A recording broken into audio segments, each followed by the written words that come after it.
they've been basically instructed to get rid of human pilots. It's either by 2020 or between 2020 and 2025. I can look that up as soon as I'm done checking my messages, which I'll do when I turn it over to you. So I'm trying to capitalize on the fact that Malaysia and the United Arab Emirates Airlines, specifically Emirates Airlines, not Etihad, but they've been informed of the automation, and they have not informed their pilots. So I would never be so bold as to say something about criminal negligence, but I don't know what it is when some informed person shares with you 66 pages of patents that lead from Honeywell in 1952 to Saudi Arabia in 2014, and Malaysia 370 and Malaysia 17 went down with uncertain cockpits. Over to you, David. Well, that's interesting because I think that family of patents associated with the uncertain cockpit, I do like that phrase, is contemporary with the career of one Hillary Clinton, because of course the core technology, and we've talked about the strangler sweep, but the core technology of the uncertain cockpit, it's only uncertain to the pilot when the control is taken away from the pilot. And incidentally, that will never happen, that pilots are replaced, because it's only pilots who can detect, whether they're trained for it or otherwise, the fraudulent uncertainty imputed into the cockpit using the Hillary Clinton patent pool. So I like that phrase, and I'm going to come up with another one a little later. But I'm just looking, why don't I read, while people are hunting around for some images, what you put in this advertisement for the show today, and we can take it from there. Over to you. Okay. And nobody in the chat room has put up an image yet, but if they do, I'll address them as they appear. I can't remember what images I used. Oh, I see Blackbird put up Enable Danger Global Private Intelligence. That's nice. Blackbird also made a very nice logo for the field report, and I'm going to go sign into the field report right now. In fact, rather than be rude, I'll just put up the website for it, if I can remember. It's the fmreport.com, and I just posted it. And the fmreport.com is going to have its first event on the weekend of 17 through 20 October, when Wilkie Fain and a cameraman friend of his named Ed, who I met them both in Athens, Tennessee on August 17th, 18th, 19th. And they're going to be shooting some background video of life in my world, which means Western Wisconsin. And let me just show you. It's raining outside, but I have an image here inside. That's what it looks like outside. It's coming to peak fall colors, and I'm hoping they don't peak too soon. They might, in fact, I think they will have peaked and started downward in their brilliance. But they're going to come shoot. In fact, we have the permission of Larry at Vino in the Valley to shoot out there video, which will be used however Wilkie and the tech guys want to use it. I'm confident that they will not think it's arrogant or prideful to roll out some Studebakers. And if the weather's good on Sunday, we'll take 3 or 4 Studebakers over there, maybe a purple limo also. And there'll be at least one, no, there'll probably be 2 Dangerettes, Agent Styx, STYX, and Agent Freeport Girl. There may be a 3rd Dangerette, but that's classified at the current time. There'll be myself and Agent RPM. Larry, the owner of Vino in the Valley, will probably make a statement on camera. He doesn't have to. Wilkie may want him not to. But it'll be a complete departure from the type of stuff you and I have been covering, David, which, by the way, gets sickening even to us. But I awoke, this is an easy yes or no question, David. I awoke with a bunch of energy this morning at about 7:10. That doesn't happen very often because of not only what time I go to bed, but what I might be enjoying prior to going to bed. Figure that one out if you've never read a single chapter. But this morning I woke up with a bolt of energy, and I go to myself, I say, self, you got a lot of energy. I wonder what you're supposed to do with it. I thought maybe I can get back to sleep. Maybe it's not that much energy. But it was too much energy to get to sleep. So I thought, well, obviously there's something I'm supposed to be doing. And David, do you have any idea what popped into my head out of complete nowhere this morning at 7:10? Yes or no? No. That's an honest answer because I never told you. Uh, what popped into my head, and it came from a couple years ago, and by the way, I'll put this hat on because this hat is very appropriate. Excuse me, it's a cap, not a hat. Actually, I'm a man of many caps, or a man of many hats. Let me put on another one. There's a nice hat. Um, this morning, I woke up with a bolt of energy after having a fairly positive phone conversation with Wilkie Fain last night, and I don't detect any ego or negative energy out of Wilkie, and I don't think I'm supplying any of that to him. I am brutally honest with him, and likewise, he's even more brutally honest with me when he mentioned the fact he might have to give me wardrobe advice. Well, okay, that's what it takes to get the veterans cared for. David, I'm going to tell you what came to me this morning, and I knew about it 4 or 5 years ago. And why I thought about it this morning, I'll never know, except for perhaps God wanted me to take some action on this. When a veteran leaves active duty service, he is given a form called a DD, Department of Defense, DD 214. 214 was also the fighter squadron that Pappy Boyington flew for. I almost flew for it also because I was offered a chance to go fly A4s uh, on the West Coast, and I decided to get out of the Marine Corps because sooner or later they were going to become unhappy with me, so I thought I'd just go. So I never flew the A4s for VMA 214. Having said that, I recalled this morning for no reason. It wasn't my recalling it. It was put in my head clearly from some other source. I remember hearing about SPN codes, and how the purpose of those codes was to ensure as many veterans as possible would be denied benefits and care. Hmm. So I went downstairs, got a cup of coffee. First, you get coffee and then you think.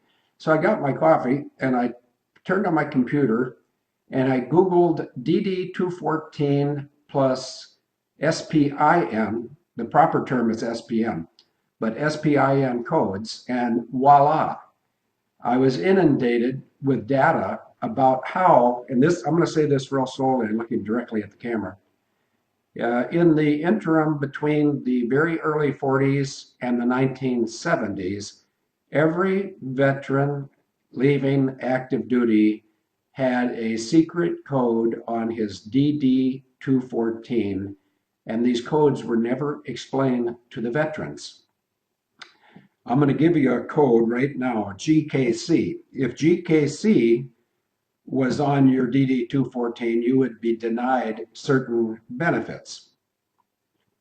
I can't wait to tell you what GKC is, but I will. In fact, let's do it this way. We have such a brilliant, informed, and fast chat room. First, if I can find my glasses. Yeah, here they are, right where I left them. Uh, let's have a race with the chat room. Would somebody Google DD214 plus spin code SPN space CODE plus GKC, and hopefully somebody will get what a GKC code is before I have to blurt it out.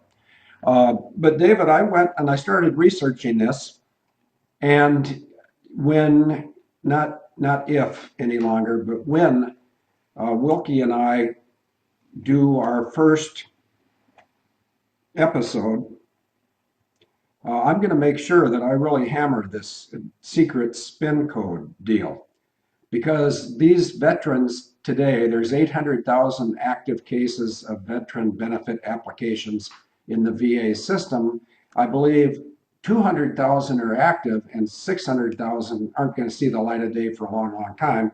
And that may or may just see, yeah, DD214 plus PIN code plus GKC. That's correct, Doreen. Um, the the veterans in this country are being denied their benefits because the people who have been deploying the United States military since 1871 can no longer cover those obligations. So they try to deny the obligations. I know of several people in the chat room right now who either had husbands or fathers or both denied proper care, resulting in their death. If that happens once, that's an F, failure. What I understand from my recent trip to, let's say, the Norfolk, Newport News, Suffolk triangle, and I think that Virginia Beach is outside that triangle. I'll have to check. Let's see if I got this right. Secret code. Wish I knew how to do that. Yeah, I didn't think, no offense, I didn't think you would be. Yeah, nobody's got the code yet. Let me tell you what GKC stands for, David. And then this is using their own weapons against them. When I was in the military from 66 to 93, if you were a homosexual, you were kicked out. That's what GKC is. Unfit, undesirable, homosexual. Okay, so I would say from 67 to 89, 90, we were the most powerful military that ever existed, in my humble opinion. And then the assault on the US military began in earnest because we were too powerful and the obligations for retirement and medical care were going to bust. Oh, I'll just pick some random banks. Standard Charter, HSBC, RBS, that's enough. Those banks can't cover their obligation to our veterans, and those banks are all in England. And so we're going to try to be real. Yeah, GKC, homosexual, that's correct. Sherry T in Texas says homosexuality. Um, I'm not. I'm not homophobic. I'm just a little confused how we went from a powerful military where homosexuals were not allowed to an ever weakening, ever over deployed, ever threatened by our rules of engagement.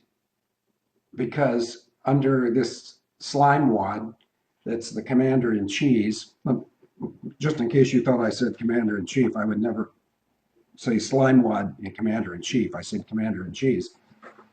Under the slime wad, and I won't identify the slime wad simply because I don't know who he really is.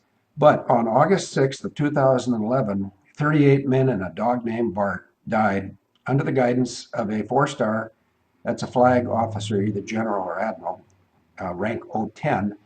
And the call sign of the authorizing general or admiral was OPIE, OP slash G as in Golf 87. Now that guy has a boss above him, two that I can think of. Secretary of Defense Chuck Hagel or whatever his name is, and then whoever the question mark is that hangs out. He's a cake boy married to a heifer. At least they say they're married. I doubt it. Let me show you some farmer ingenuity. You see this bottle cap? It can be married to this bottle. Okay, you with me so far? If we had two bottle caps or two bottles, could they be married to each other? No, of course not. They could be forced together. They could be welded together. They could be crammed together with so much force that the glass shattered. But you can't have a marriage of a bottle and a bottle cap unless the item A fits into the item B. Somehow the United States of America government has lost track of the proper alignment of item A and item B. And if anybody can find the reference, I think it's Genesis 3:15, you won't believe what you're about ready to see. So while these people all G87OP, correct you are, Pedium, while everybody goes looking for pictures, yeah, swamp, homosexual. I'm not homophobic. I have, and it's not an all-day job, but it's not something they go bragging about. Whereas if you turn on an American TV set and look at the garbage that's being put out that makes really, really, really effeminate gays and really, really, really scary lesbos. Notice I didn't say Mary Burke, who's running for governor of Wisconsin, nor did I say Tammy Baldwin, who's a senator from Wisconsin. Wisconsin's a great state, but even a great state like Texas or Wisconsin, we have our share of fruitcakes. David, over to you. If you're still here.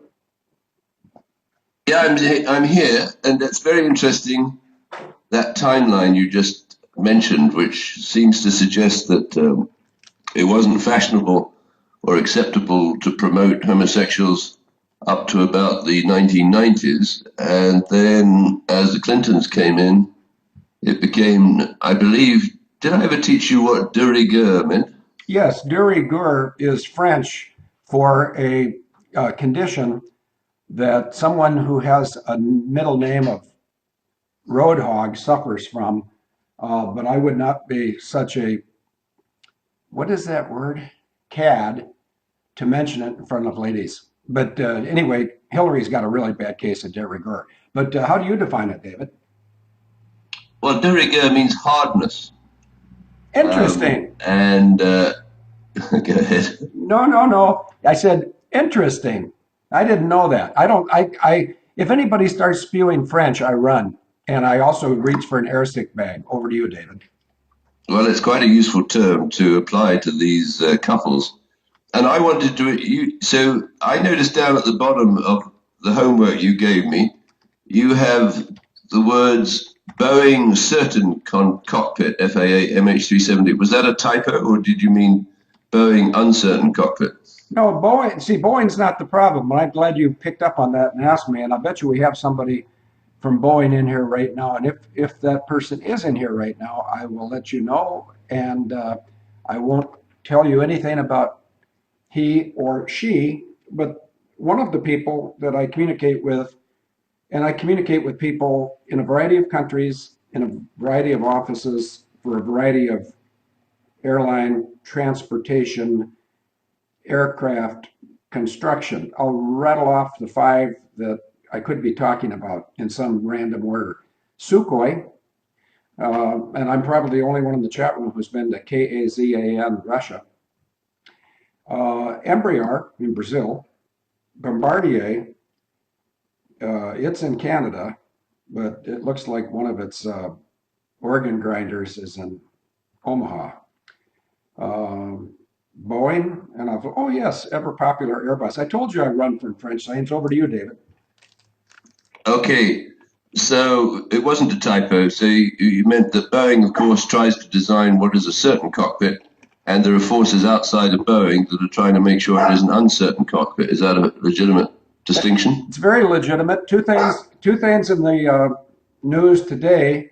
The husband of a woman flying an Airbus 300 into Birmingham, Alabama, has filed a lawsuit against Honeywell, saying that the Honeywell enhanced GPWS, pardon the pilot talk, ground proximity warning system, contributed or failed to prevent the accident.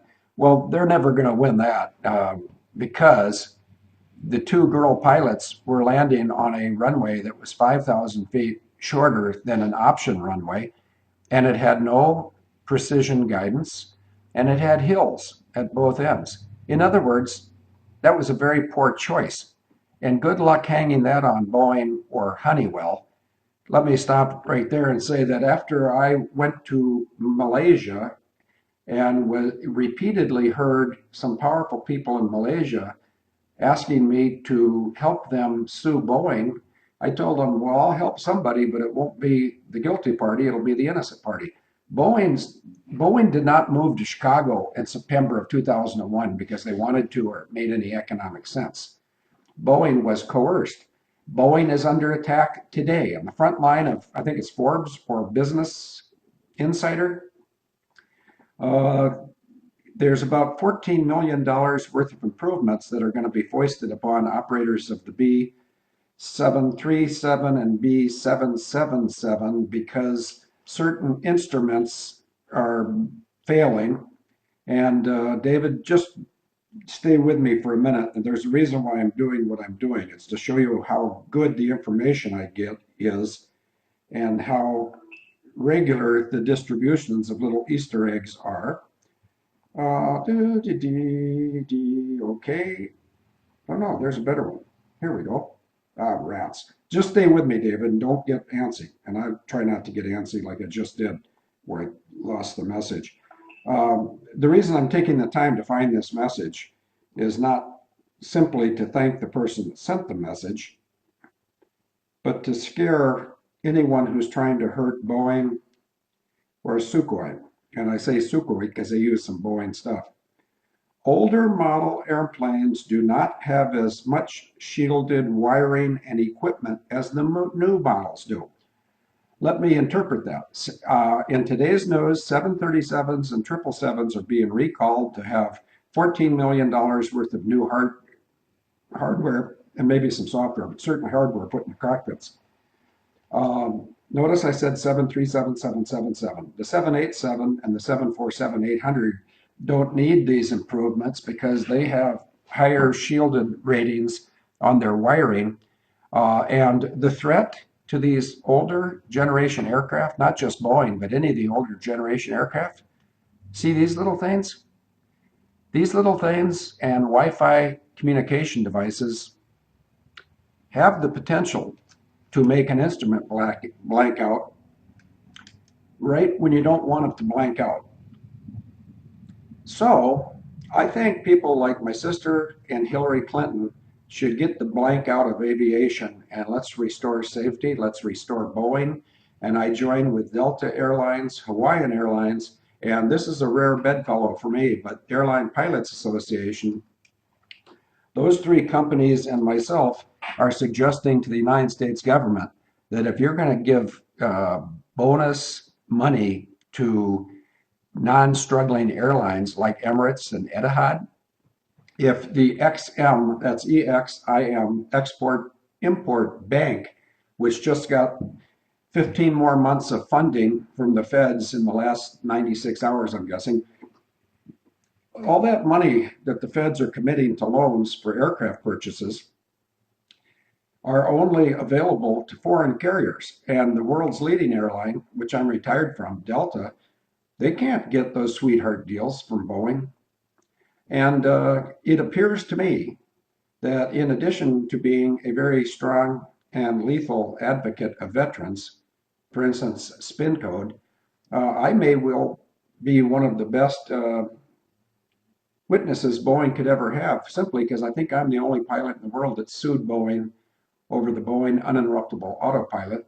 I did it on the 27th of February of 2007, and they satisfied me 4 days later. That's pretty quick service. David, over to you. Yeah, and there's another community field that may in fact be coming behind you. Sorry about that pun. And that's the LGBT community, because there are two lines of thinking, in my opinion, here. One is a gay couple or a homosexual couple decide to live together and enter some kind of relationship because they love each other, and that happens. And then there's another unit, which I've coined the phrase, and I can pass it off to you if you'd like to adopt it, which is the racketeering domestic unit, where the relationship between the two parties is not one of love, but of greed, fear, power, coercion, and anger. And I believe that that describes the relationship between the heifer. And let me just divert there. You gave me an interesting description of an open heifer. Could you just relay that over the show? An open heifer, and I've got a picture of two of them at today's radio show, I think. Can someone help me out with this? I can't go look at today's radio show ad without fouling up the transmission. But I'm quite certain I put a picture of two ungainly, large women that like other women, and they were in Milwaukee yesterday. I think it was yesterday. It could have been Monday. I get so mixed up because, see, Trey Gowdy was in Hudson, Wisconsin last Wednesday. How do I know that? I don't know. Or maybe I do know, and I'm not going to squeal. Then Mary Burke, and notice I didn't say open lesbian, she's running for governor of Wisconsin, and she was reported to be in Hudson, Wisconsin on Monday. but the mainstream, lamestream media goofed it up. She was not in Hudson. She was in Milwaukee with another open heifer. Actually, if you want to talk about cattle sales barns, they have a lot of different type of cows. Maybe somebody can find a sale barn price list from today or yesterday somewhere in North Dakota or Texas or Colorado or Omaha, wherever they sell cattle. There's open heifers. Then there's something lovely called fat cows. Anyway, your question, what's an open heifer? An open heifer is a female bovine that has not conceived a calf, even if she's been bred. And what bred means when spelled B-R-E-D, it means that a bull's item A has been inserted with purpose, a sense of purpose, into her item B.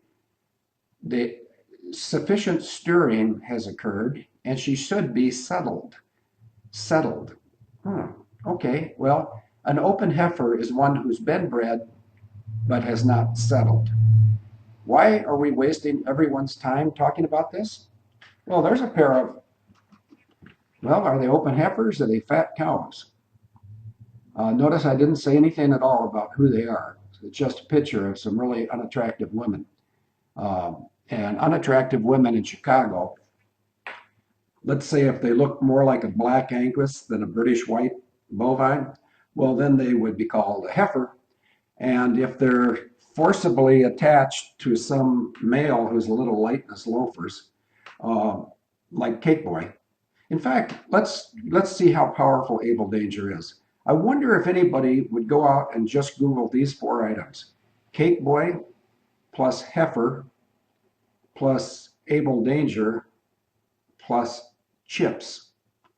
David, I'm so enthralled by our ability to destroy these people with Google and humor that I'm going to go Google that myself. So did I answer your question? An open heifer is somebody who's been bred but didn't conceive?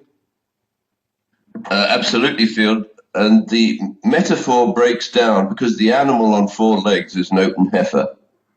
He's not angry, at least one doesn't have the perception that she's angry. She might be frustrated because her biology is built to have a calf, but she's not having any. But that's a little too anthropomorphic for my taste. And I won't ask if I taught you what anthropomorphic means because you'll probably give me some bullshit. Sorry, Field. I like it. It's nice to make myself laugh.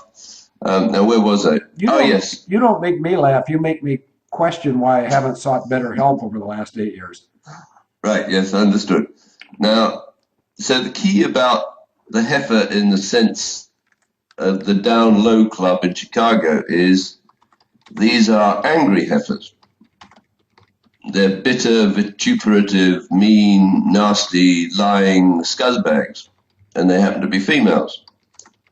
And the problem is not necessarily that they're ugly physically, but they're ugly in terms of personality and psychology, and most men wouldn't want to touch them with a barge pole or anything else.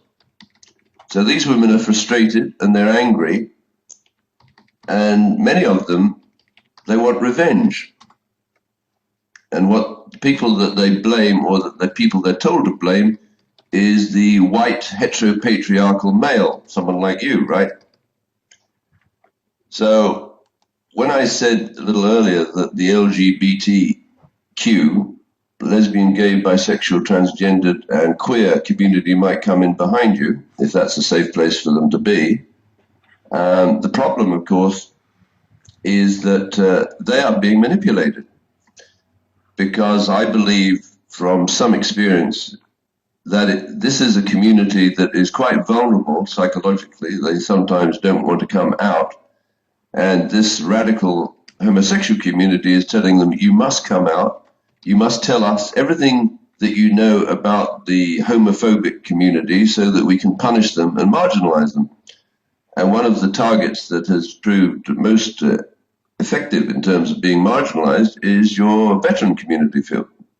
Yes, I agree with that. Because the veterans go out and do whatever it is, and in the UK you swear an oath to, Queen and country and all the rest of it. These are brave young people, male or female, who go out and do what they consider to be their duty. And they're told, most of the good things about the society and they live in, and they feel that that's a legitimate lifestyle to defend. But when you take a heterosexual abroad, away from their home, and you drop them into Saigon or Bahrain or Qatar or whatever, hormones being hormones, they are quite vulnerable because they're not always working with the military. They have time off and they are interested in recreation, and that applies whether you're male or female. David, let me interrupt you right there, okay? Yeah, sure. Look in the chat room. You'll see a guy that looks like Anderson Cooper, and he's got a microphone near his lips. Okay, do you see that guy yet? Hold on. Yes, got him. Okay, down below that, there's I should have done this differently. I should have not told you where this quote came from. There's a quote that says, "They called to Lot, 'Where are the men who came to you tonight? Bring them out to us so that we can have sex with them.'" That's other men looking for other men. And that is in the book of Genesis, chapter 19, verse 5. And that's how long these cake boys have been doing degenerate things. And you can say they're committed to each other until you're blue in the face. You won't find that in any other species. There's people who have corrected me and said, "Oh, I've seen homosexual acts with cows. They ride each other." And that's the proper term, riding. That's not homosexual act. That's not the act at all. It's just when a cow is in the effectively in heat, or when she's in a condition where she can be bred, she knows that she's supposed to have somebody on top of her. And so they get a little confused. And if there's no bull around to react to the estrus, how's that for academic proficiency? Estrus. The bull can smell it. In fact, I have goats. The male goats can smell when it's time to take care of business too. But we humans, which should be at the top of the animal kingdom, we're not, because you don't see homosexual behavior. And I'm not homophobic. It's, in fact, you know what? It's not for heterosexuals. It's the same thing. People shouldn't be forced to know if we're a heterosexual because we prove it to them with overt acts, or if we're a homosexual because we prove it to them with overt acts. That stuff is private and should remain private. But you're absolutely right, David. The LGBT people that have been trying to destroy the United States of America, and I've given many, many times these two names, Hillary Rodham Clinton and Christine Marcy, they're not going to get it done because they're pushing a rope, and you can't push a rope. David, over to you. Yeah, so these are the angry heifers. And I guess you could have a heifer cake boy situation, because I believe the Uranians back in the 19th century said there were, I forget now, there were about 5 sexes. There was the classic male and the classic female. And then there was a male spirit in a female body and a female spirit in a male body. And then I think there was another one. Maybe that sits into the transgender bracket. But within that community, and I know a few, and I have great friends who are homosexual and they're in a relationship. And I think if I explained this, well, it's not even worth explaining. They'd look at me as though I was crazy, but there would be a suspicion. And I've noticed that I'm homophobic merely by describing the way, in fact, that community is being manipulated, because in many cases they don't even realize they're being manipulated.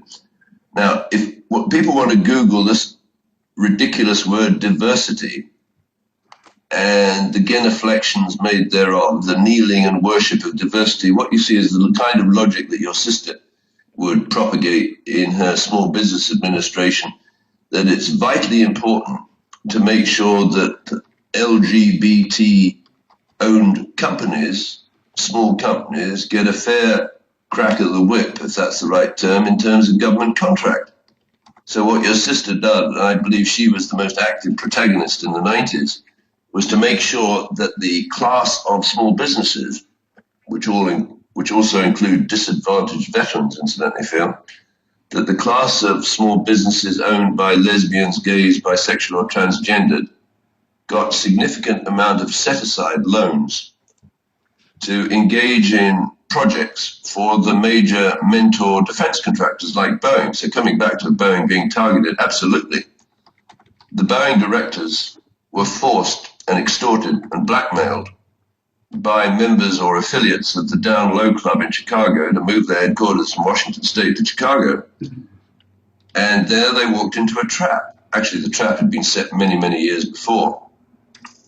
Because amazingly enough, and I think one of the most precise targets that you and I at Naval Danger can offer to the LGBT community and the vets to be dismantled and destroyed and treated or recognized as a racketeering, influence and corrupt organization is Serco. Because what Serco has done is somehow or other, it's intimidate the kind of people who make those decisions in Boeing, and let's say that would include the late and treasonous former chairman of the Joint Chiefs of Staff, John Shalikashvili, into forcing Boeing into setting aside contracts for your sister's small business administration companies owned by lesbians. In the case of Boeing, I believe it's called the Beagles field. As far as I can remember, Beagle stands for Boeing Employees and Gay, Lesbian, something or other. Gay, lesbian, employees, something or other. Right. Now, I'm an engineer and a pretty good one. And when I sit down and discuss engineering with another engineer, I don't care whether they're brown, yellow, green, blue, white, open heifers, closed heifers, or whatever. I want a conversation about engineering. So, very specifically, we're talking about certain or uncertain cockpits. So if I was appointed to be safety officer for Boeing, or you were appointed to be safety officer for an airline, and we decided we were going to meet at the offices of the International Civil Aviation Organization in Montreal, and we were called up there to meet, and we sat around a table. I presume you, and I certainly, would not care what the sexual orientation of the people sitting around the table was. Because we're talking about safety of passengers, of crew and pilots, and the equipment thereof. But what I can tell you, Field, is if you went to the offices of the International Civil Aviation Organization and sat around a table, I bet you that the direction of that meeting would be handled by an open heifer or a cake boy. Yes, and I can show you many, many pictures of those people in the Canadian government. But back to you, continue on the cake boy and the French-speaking open heifer. Okay, so let's go to the, now what are they called? The Security Intelligence, what is the name of the organization around the President of the United States responsible for his or her safety? Secret Service? Okay, the Secret Service. A few days ago, someone ran into the White House with a knife, and someone has been grilled by Congress or whatever for this breach in the Secret Service, and it's the head of the Secret Service. And again, let's not talk about homophobia, but can you guess the sex of the woman responsible, the head of the Secret Service? Yeah, lesbian. No, that's not a sex. That's an attitude. But you said, can you guess the sex of the woman? The woman indicates it would be a female. Did I say woman? Yes, I let myself down. Yeah, of course you did. You always dump on me when you're the guy that keeps goofing up the cue cards.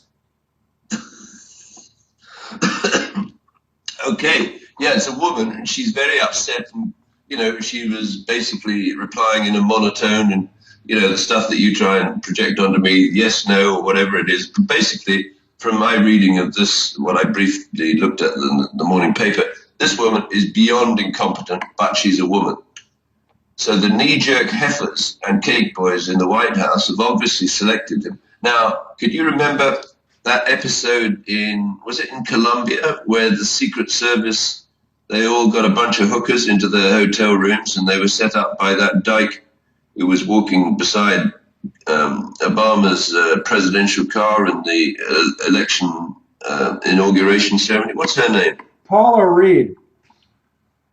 Yeah, classic example of a heifer, and an angry heifer. So she managed to, in my opinion, set up the hookers to entice or distract the Secret Service males that had too much testosterone running through them, and then embarrass them and trivialize them and humiliate them, because that's the goal of the angry heifer, the angry open heifer. They can't attract a man, not because they're ugly, although that may be the case, physically, I mean, but basically because they've got an attitude. I coined a phrase way back, they're waiting to be offended. You can see these women, they radiate poison. And a man goes, I once had a dinner, I've got a very beautiful woman friend who attracted a lot of lesbians, and for some reason she invited me to a dinner where she was surrounded by these. I was the only male, and I was towards the end of the meal. I was wondering why they didn't serve me up as a dish to be eaten, because the hostility was just horrific inside. And you can't get past forced pace. You can't get an interesting conversation going in case you tread on their bloody feet, right, or some other part of their anatomy. But anyway, let's get back to the issue. If it is true,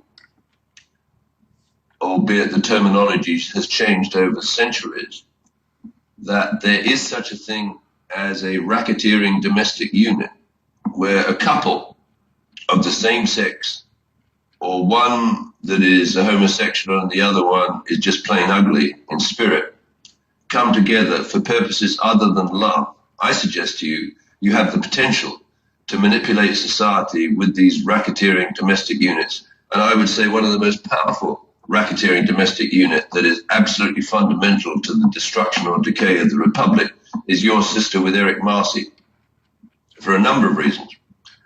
One is Eric Marcy is a prosecutor who appears to have thrown a lot of cases in his time.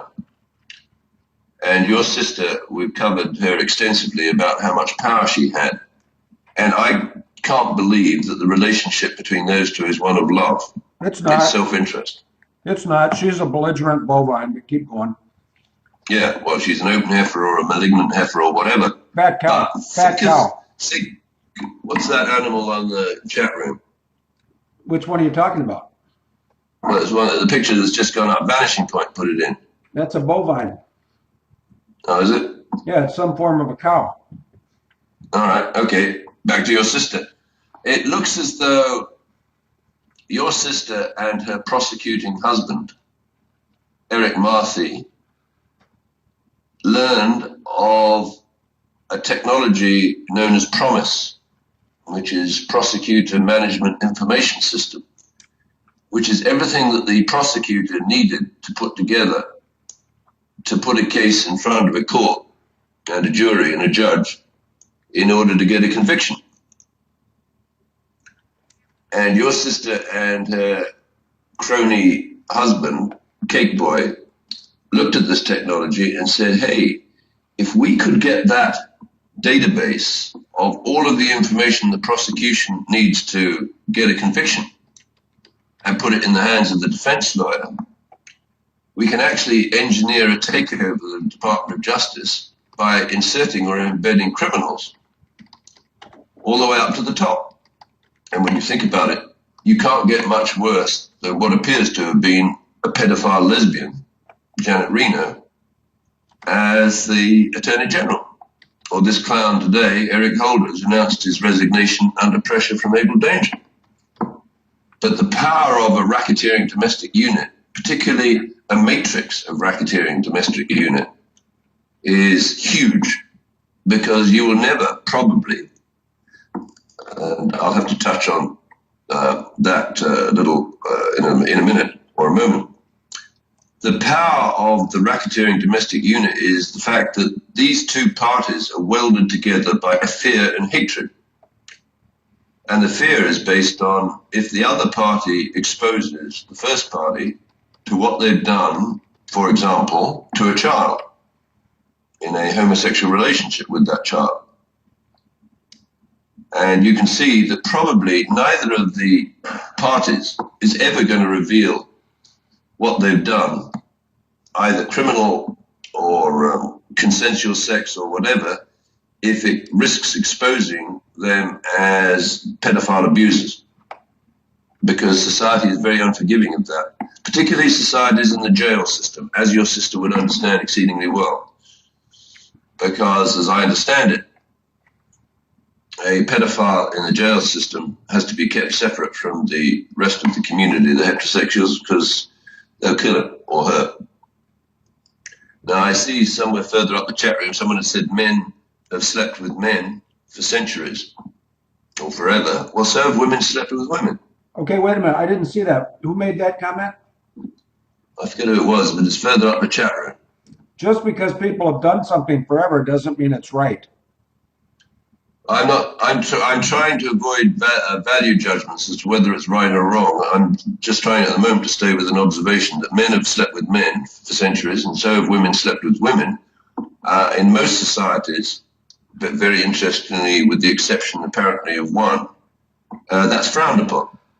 Now, in the United Kingdom, with the boarding school system, there was a whole, particularly with these more elite schools like Eton College, there was a whole tradition of boys sleeping with boys or having a relationship, and presumably the girls' boarding schools had the same.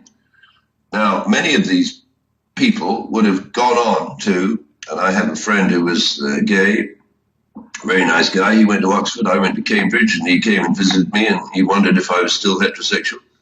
And I said, at that particular time, I had a 6-foot Icelandic girl with blonde hair down to her waist that I was entirely satisfied with, and he was a good friend. And I said, we went out for a coffee, we had a chat, and we shook hands, we parted company. By the by, but let's say an individual is rebuffed and he blames the heterosexual partner of the person that he's approaching to have a relationship with. Can you just take over, Phil, for a moment? Of course, I always have to take over. Yeah, so this is Field taking over as usual. I'm putting up something lighthearted in nature, I hope. Let's see, I pushed the upload button, and then I'll put a little, you're not welcome back yet because I'm still here. So Okay. I want you to take a look in the chat room and see what I just posted. It's an image. And kids, this is how Barack Obama got elected president of the United States. Go to the bottom. And I didn't put that. That's somebody else put that. The key word is Field. I'm Field. Take a look at what I put in. Hold on. It should be at the very bottom. There, Mensa Max just put something in. Swamps above him. David V's above him. Vanishing Points above him.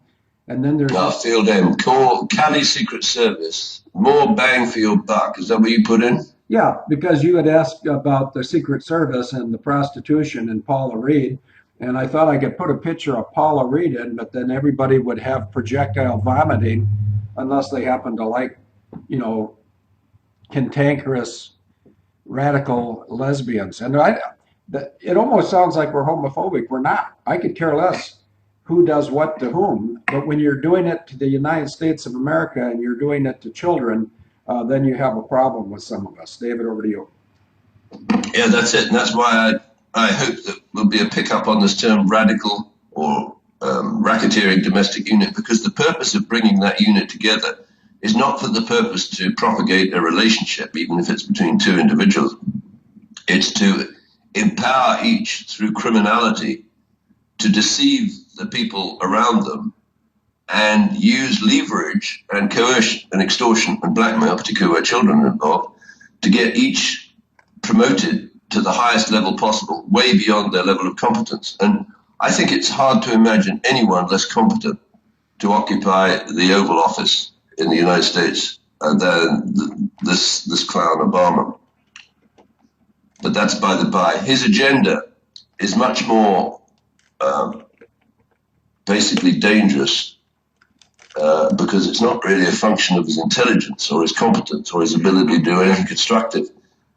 It's his objectives, which is to subvert the military and the justice system and the government of the United States and place these radical or racketeering domestic units in position of power so they can promote each other.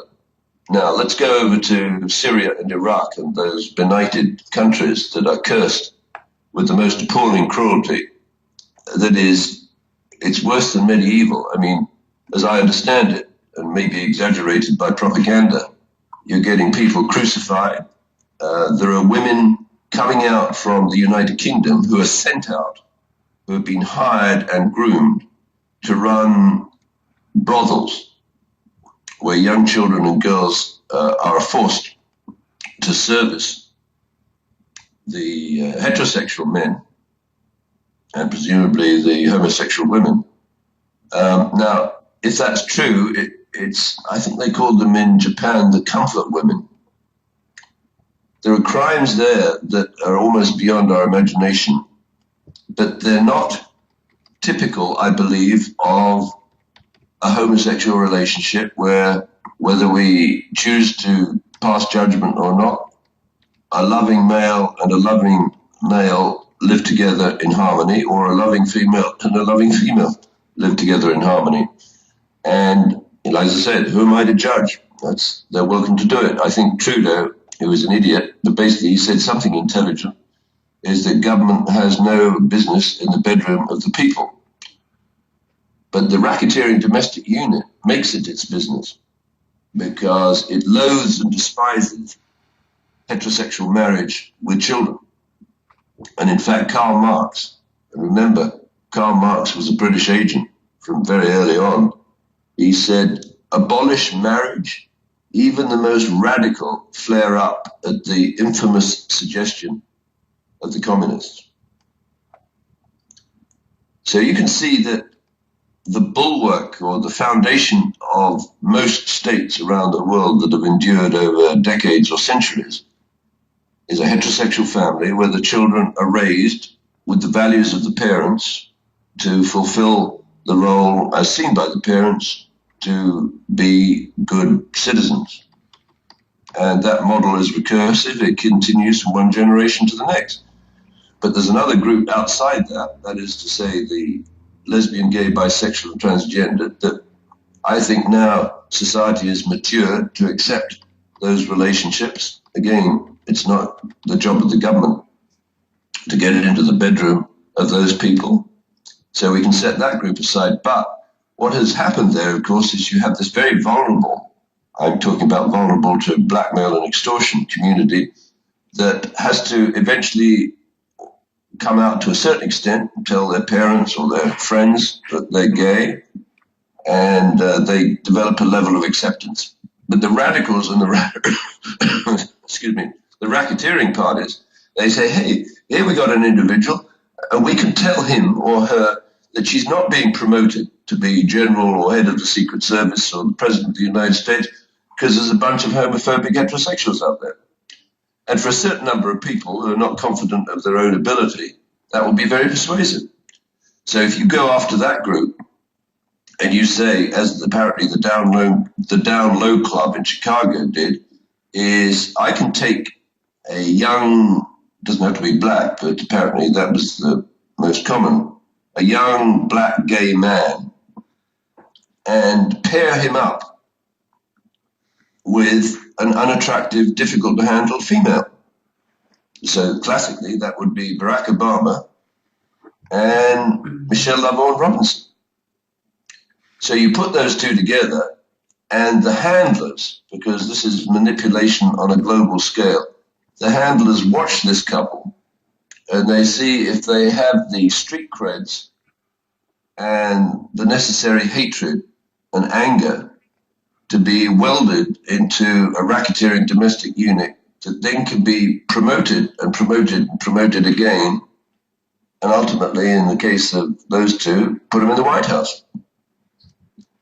Because the handlers, and I'm saying this would be Serco, because Serco in 1998 was given the contract to handle parking enforcement in Chicago with what appears to have been a paramilitary team equipped with the communications instruments necessary to see who was patronizing the bathhouses and the children's brothels, such as Hull House, or more recently, SOS Children's Villages.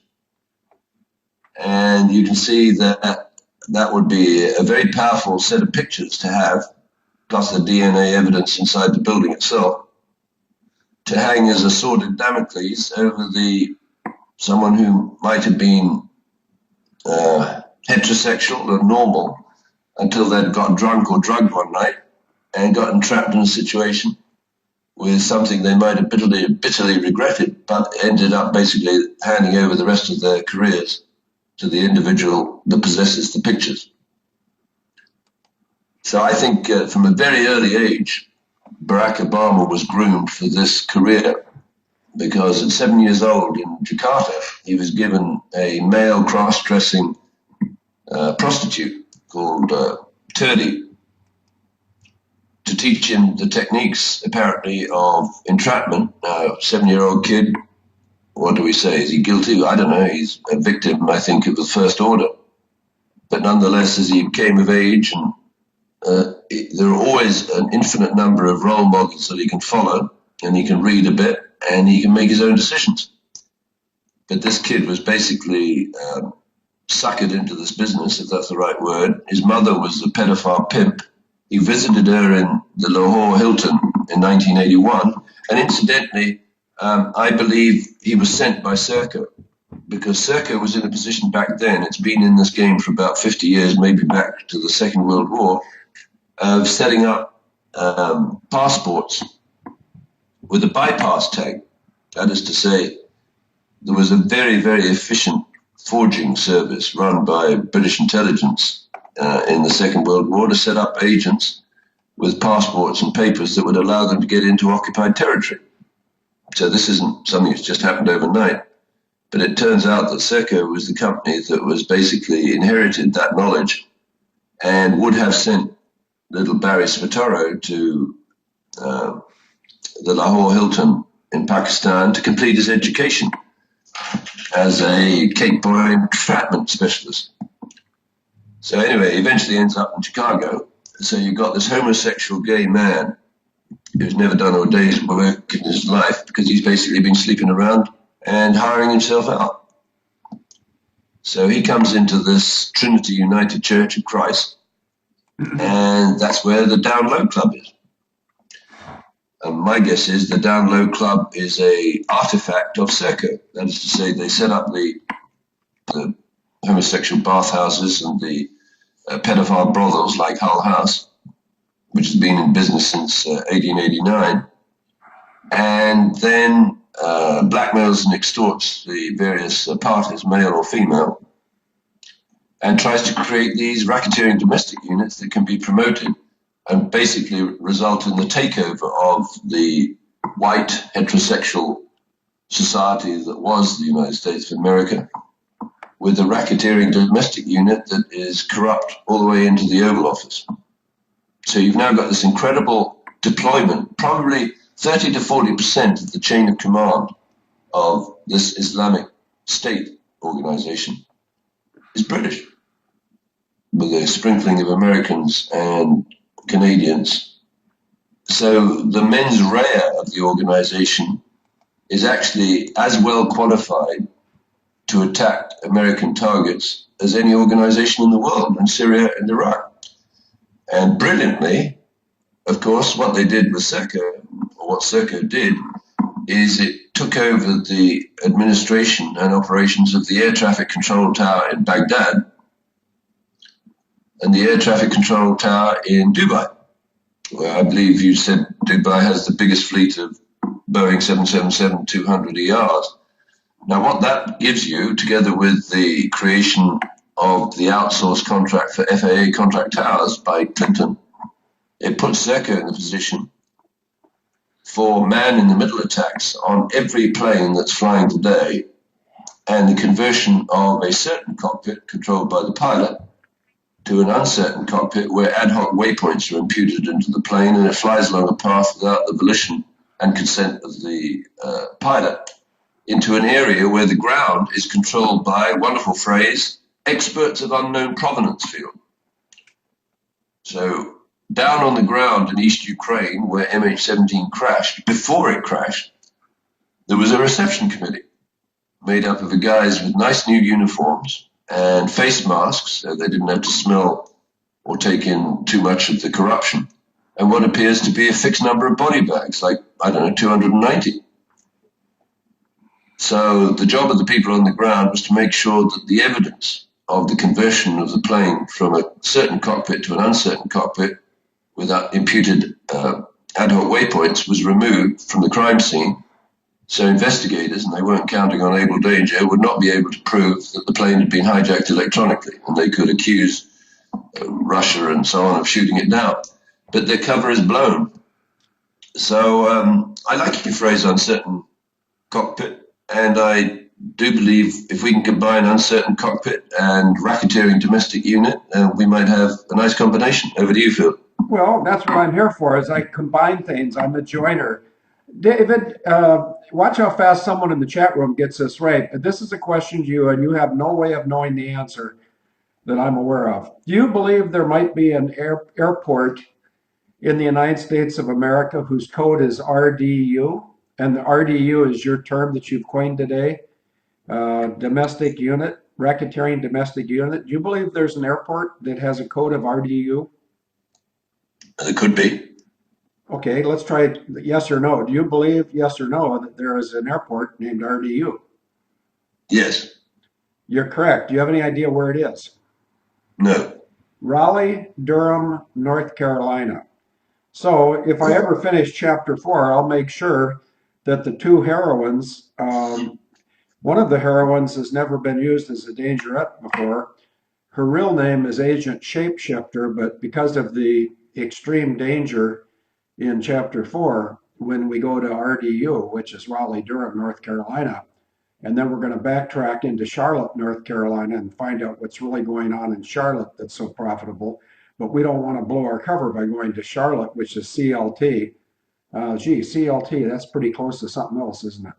Anyway, RDU is Raleigh, Durham, and the other agent who is a dangerette, who has appeared in previous chapters, is appearing with a different name also. So we're going to have Agent Koala, Koala, taking over for Shapeshifter, and we're going to have the Airport Kisser taking over for another dangerette. I think in today's show, I think I put a picture of the Airport Kisser in the lineup. And as much fun as I don't have writing chapters or talking on the radio, I do enjoy using images for whatever purpose. And that brings up Isaiah 55:11. So Maranatha and I are going to have a race now to see who can put up Isaiah 55:11 the quickest, myself or Maranatha. 1, 2, 3, go. Over to you, David. Yeah, I see David B says, put yourself in the position of a gay person if they're considered outsiders. Would you not be very bitter and want to commit destruction to who you believe to be your oppressors? That's me, a heterosexual married man. Well, I suppose I agree with you. What I'm saying is that the gay people I know are not angry at heterosexuals. They just want to do their own thing. And then the gay people that I know are very well accepted by the heterosexual community. So I think in many cases they have to be told that they're not being accepted, or that they're being marginalized, or that they haven't been promoted because of their sexuality. And that's quite a persuasive argument if you happen to be not deserving of promotion, because people will tend to rationalize that and say, well, I'm not being promoted because they know that I'm a homosexual. So they're working with a very fertile field. Sorry about that, Phil. Oh, no, wait a minute. Stop right there, David. Do you know the word fertile field appears in the Bible? No, I didn't. Okay, well, you go back to doing the stuff that you consider smart, and I will go find something written 6,000 years ago about fertile fields. Over to you, David. All right, so it's absolutely true that these people, some of whom are friends of mine over my decades on this planet, I believe are vulnerable. Most of them have the maturity and the understanding to accept their blessings and avoid pouring anger on society, which is just behaving in a traditional manner.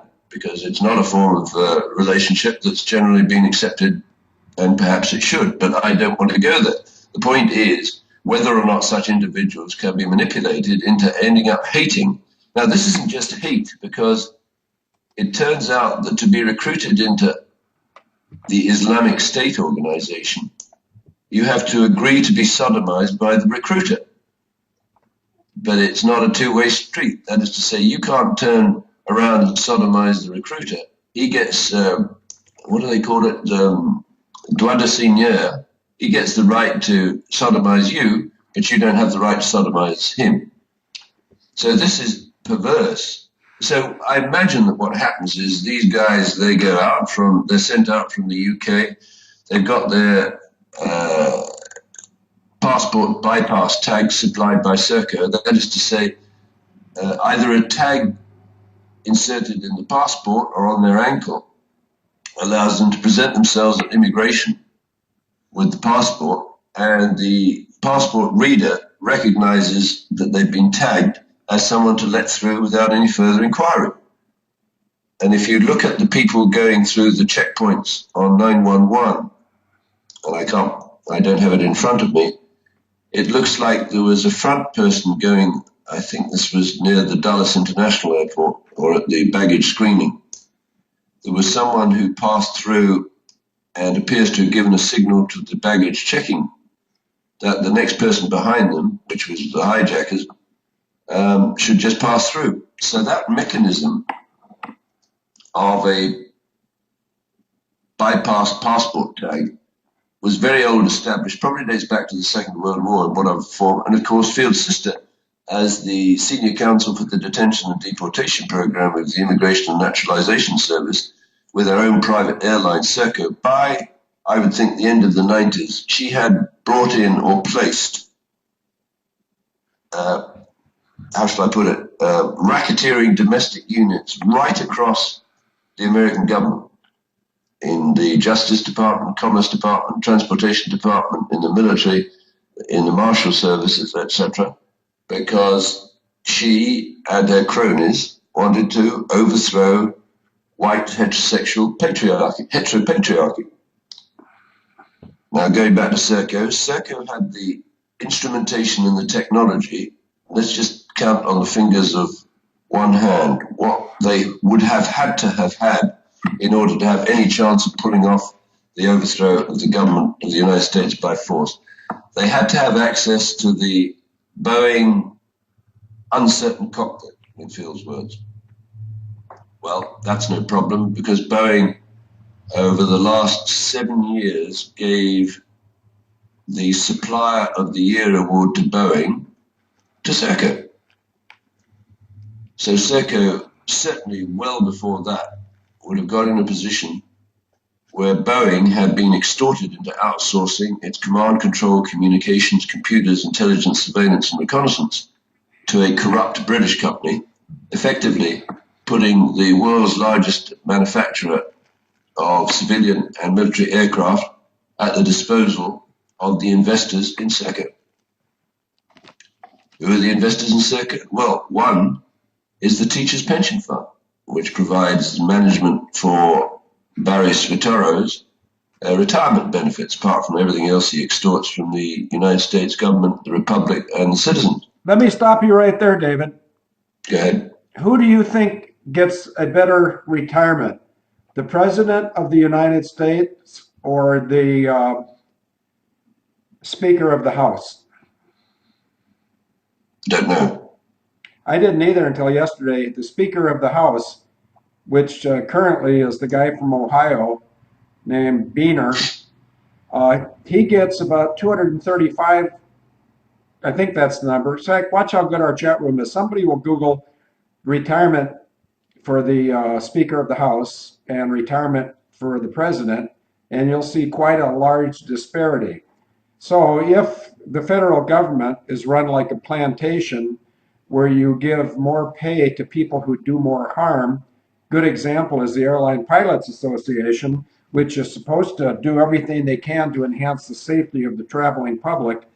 If I today were working as a 747-400 captain, which would be my last day on the job, by the way, because tomorrow is my 65th birthday. I would be earning probably in the low to mid 200s. And yet a guy 10 years behind me, who's the president of ALPA, who also is a Delta pilot, 2 years ago, he made $1.28 million. Why would he be paid more to sit on his butt than somebody else to fly the biggest airliner in the world around prior to the A380, but the biggest US airline in the world? Well, the reason is because I, as a 747-400 captain, can only provide safety to 403 passengers, whereas when the person who may or may not be the president of ALPA can suppress truth from every airliner operating in the United States of America and, in fact, the world. If it's a fly-by-wire glass cockpit airliner, it is a drone and it does not require pilots. So anyway, David, I just wanted to stimulate everybody by trying to figure out why some guy named Boehner commands a much bigger retirement than some bonehead named whoever he is. Okay. Did you just draw your last breath and expire? No, I'm still there. Were you handing over to me? Yeah, of course I was. That's what I said over to you for. Oh, good. Well, while I was coughing, I didn't hear it. So that's various of my organs. They can't work simultaneously. Over to you. Yeah, well then don't cough anymore, at least during radio shows. And so back over to you and no tags back. All right. So, all right, talking about the incompetent being promoted to a very well-paid job, you've got the heifer, open heifer or closed heifer, whatever you describe it, is given the job of Vice President of Community Relations at the Chicago Medical Hospitals, where she actively promotes, apparently, late-term abortion, which I suppose would lead to black market organ trade for the bits of the babies that get born in various shapes and parts, because, of course, it's an unbelievably horrific procedure with a late-term abortion to prevent the mother from being hurt too much. Well, there you are. You have basically a disgusting female, angry, full of hatred, despised or avoided by decent men. Well, that's one form of revenge. Basically attacking heterosexual mothers, creating a situation where there's a very strong likelihood, as I understand it, of the child being born and uttering its first cry before it's dispatched, which of course renders the medical team and the mother, I suppose, accessory to something that looks very much like infanticide. So they spread nothing but fear and horror and despair amongst the heterosexual community. And I believe it's time for the LGBT community to wake up and smell the roses. That is to say, we, heterosexuals, like Field and myself, we're not after you. Good luck. Get a job, do what you want, be loving to whatever partner you choose, be honorable, be truthful, but don't allow yourself to be manipulated by these scumbags, because they don't have your interest at heart. They're not interested in the LGBT community per se. They're interested in manipulating the LGBT community. Crimes it can commit are beyond all comprehension. That is to say, I would argue there's a very large percentage of these people in ISIS who are homosexual pedophiles. Because who else would want to go out there to Syria or Iraq and descend on families, Christian or otherwise, and abduct the children, rape the mothers, and rape the fathers for the caliphate in Syria and Iraq? Well, what is that caliphate? It's basically that's going to be run by the leaders of the pedophile Sodomite community, reporting to the open heifers, who have infiltrated the communication system of the United States, the National Command Authority. So think about it. I was going to list some of the things that to attempt the overthrow of the government of the United States of America. Well, Serco today runs the Defense Ammunition Center. It runs the United States Patent Office. It runs 52 FAA contract towers, which give it the opportunity for a man-in-the-middle attack on the uncertain cockpit of Boeing. It runs a number of services to veterans and to aliens. It actually runs the paperwork behind Obamacare, meaning that the Serco people are able to look at the profiles built by people who can't handle the interface because it was designed by incompetence, actually by a company in Montreal called CGAI. So Serco gets to backdoor the paperwork necessary to file this application for Obamacare. And my guess is they're profiling people to see if they fit into the category of the down low club. That is to say that they can be placed with members of the opposite sex or the same sex, create a racketeering domestic unit, and then moved up the hierarchy until you get them in control of the Oval Office. And then your paramilitary police that surround the individuals in the Oval Office are yet more of these heifers, like this woman who was the head of the Secret Service and let the guy with the knife in. So it's 12:19. How are we doing, Field? Over to you. Well, we're doing fine. Somebody just asked how you're doing health-wise. Mensa Max. I'm good. He says, I remember him from Monday's show when he wasn't feeling too well. Yeah, we all have our down days. I have lots of them. In fact, I'm looking forward to some more positive enterprise, and I think that's on the cusp, but who cares? I wouldn't mind trying retirement either, because I haven't worked for, let's see, I retired from Northwest Airlines on the 13th of March of 2007, and tomorrow is the day I should have retired, my 65th birthday, and I haven't, in the interim between when I retired from Northwest and when I should have retired from Delta, I haven't been able to go fishing. I have a brand new fishing pole I bought in May of 2010 when I moved over here. I just thought of the most humorous. In fact, this is worth, why don't you, I just thought of a very humorous video that I just saw for the first time yesterday, where Kareem Abdul-Jabbar says he's flying an airliner low over Wisconsin looking at the colorful flowers, which are, well, leaves, not flowers, like that right there. This area is absolutely gorgeous in the fall. And a lot of people from the Twin Cities and elsewhere drive up and down the Great River Road. I think that's I-35 in Wisconsin and Highway, whatever it was, Highway 61 that Bob Dylan revisited. So if you don't mind just speaking for a minute, let me go find a real humorous YouTube and then we can call it a day. If you want. Okay, Phil. So there's a question in the chat room about what is the Islamic State. So I'll read from Wikipedia.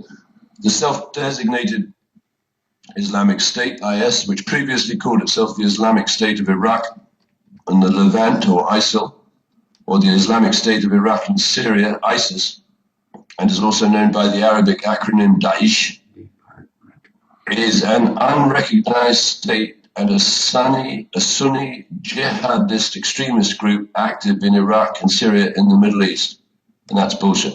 In its self-proclaimed status as a caliphate, it claims religious authority over all Muslims worldwide and aims to bring most Muslim inhabited regions of the world under its political control, beginning with territory in the Levant region, which includes Syria, Jordan, Israel, Palestine, Lebanon, Cyprus, and part of southern Turkey.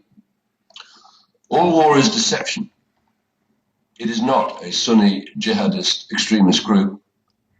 It's a sexual or transsexual extremist group that uses sexual entrapment, blackmail, and extortion to take control of targeted states and families and government departments.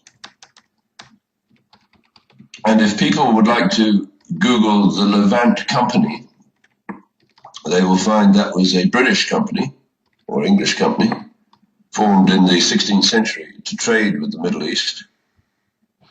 And as far as I can tell, the British found one way of establishing control over these targeted areas for trade purposes with this technique that they would be ashamed if that relationship involved the abuse of a child. And I don't think they're paying enough attention to the kind of traps that are set up by devious, cynical, exploitative people like Obama and his wife for the LGBT community, where they can in fact be co-opted and coerced into doing something like what we see being done in Syria and Iraq right now. So the group has been described, I'm just reading, continue to read in Wikipedia, the group has been described by the United Nations, that's a great organization, and the media as a terrorist group, and has been designated as a foreign terrorist organization by the United States, the United Kingdom, Australia, Canada, Indonesia, Saudi Arabia, and Turkey. The United Nations and Amnesty International have accused the group of grave human rights abuses. Well, this is key, you see, because what the propaganda is that they define this group as a terrorist group and not a criminal organization. The proper way to dismantle it, in my opinion, is to recognize it and its handlers and its investors and its facilitators as a racketeering, influence, and corrupt organization, and any murder, whether it's a child in Syria or that group of Syrian soldiers that were captured, I think about 200 of them, and they were run through a corridor formed by these IS people in their underwear, and then put in a ditch and shot. And that, it's not terror, it's a crime. It might be a terrifying crime, but once they trap us into recognizing them or elevating them to a terrorist group that is particularly good at terrorism, they remove the tools we have, and America has an abundance to dismantle that group as a racketeering, influence, and corrupt organization. And the front end of that racketeering, influence, corrupt organization is the British company, Serco, which is reeling at the moment, largely under the pressure of Abel danger, and is in a finite risk of going bust, because unless they can borrow money from the banks to maintain their cash flow and pay their staff, they're going to fold. So I would say, from an organizational point of view, the very best thing we can do, I mean, there's many other things we can do, is to see if we can destroy Serco as a racketeering, influence, and corrupt organization, and then go after its investors for triple damages for all the wrongful deaths of 911. And some investors have very, very deep pockets. What's like stopping Obama's you? David, you're talking about what we should do. What's stopping you from doing it? Nothing. That's what I'm trying to do. Okay, how are you trying to do it? I use Abel Danger and the vehicle and mouthpiece to propagate that around the world. Okay, well, I think in that case we're succeeding. I think we are. Okay. And back in your the homework you gave me, there's a very good picture. I wonder if I can pull it up. Let me just see. It's the CNN. Ah, very good. It may just be that I can pick this up. Copy image URL. I'm just going to pop this in the chat room, and I think that will serve a useful purpose, I hope. Boom, boom, boom. There. So I've just popped into the chat room field a very nice collage which relates to the treatment, I think, of what we can do to Serco, which shows the desperate situation it's in from the point of view of raising working capital to continue to exist. So it's lost, in terms of revenues, $2 billion, less work this year than last. $425 million have been wiped off its market value, and it's got 7 probes into its work, including one into the serious fraud associated with tagging prisoners and charging the taxpayer for prisoners who either were never prisoners, who were dead, or back in jail, or overseas. So the foundation of the IS group is in fact the passport bypass tagging system of Serco. So it's 12:29, and yeah, I think we're winning, Phil, and over to you for the closing words. Okay, well, I'm going to play a song. You might, well, you can't watch, I guess. Well, I don't know if you can watch or not. If you hit the, but you can watch it later. Let's not try to put pressure on you. I'm going to post here's the link to what I'm about ready to play. And I'll be in the chat room while this plays out. And if after this video plays out, if anybody at all puts up a big red button or a big green button, I'll end the show there. In fact, here it comes. It's going to take me a split second. Maybe I'm not going to be able to do this. Yes, I am able to do it. Here we go for a little airplane ride in Wisconsin. What are you doing? Pull up! We're too low! I know, but isn't Wisconsin beautiful in the fall? I can get a cool, crisp air, so many pretty warm clothes. We're too low, Roger! The trees! You can call me Kareem if you want. Kareem? We're too low, Kareem! You know, I won my first NBA championship here. You're out of your mind! I know. Why did I ever leave this place? You're young.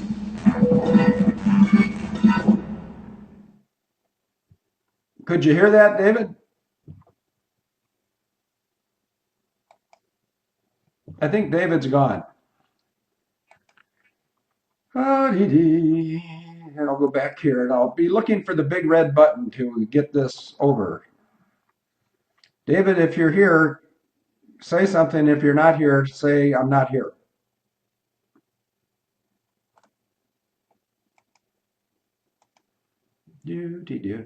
Okay, Mensa or one of his designees